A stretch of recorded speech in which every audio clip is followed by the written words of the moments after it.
Hello નમસ્તે મિત્રો, તો તમારું બધાનું સ્વાગત છે આપણા નવા એક્સપેરિમેન્ટ એન્ડ ફર્સ્ટ એક્સપેરિમેન્ટ સાયન્સને લગતા શોર્ટમાં. તો આપણે આજે બતાવવા જઈ રહ્યા છીએ આ ફોક્સ છે. ફોક્સને આપણે રિયલમી 11Xના કેમેરાથી ઝૂમિંગ કરીએ છીએ, જોઈએ આપણે શું થાય છે. તો આ 11X રિયલમી 11Xમાં ફૂલ ઝૂમિંગ કરીએ એટલે લાઇટ લબક ઝબક થવા મળે. આ લાઇટ ઝટકા નથી મારતી, પણ આ એનું ઝૂમિંગ એટલું કર્યું છે એટલે આ ઝટકા મારવા મળે છે. જો આવું થાય કંઈક રિયલમી 11Xનું ઝૂમિંગ કરીએ તો. એક્સપેરિમેન્ટ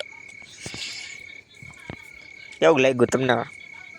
કોમેન્ટ બામેન્ટ કરી દેજો. ફૂલ ઝૂમિંગ કરીએ એટલે ઝટકા મારવા મળે છે. લાઇટ ખરેખર ઝટકા નથી મારતી, પણ ફૂલ ઝૂમિંગ કરીએ એટલે આમને ઝટકા મારવા મળે એની હાથે. અલગ જ આમ થવા મળે છે. રિયલમી 11Xનું zooming 5G, Realme 11X 5G. કેવો લાગ્યો વિડીયો? કોમેન્ટ કરી દેજો.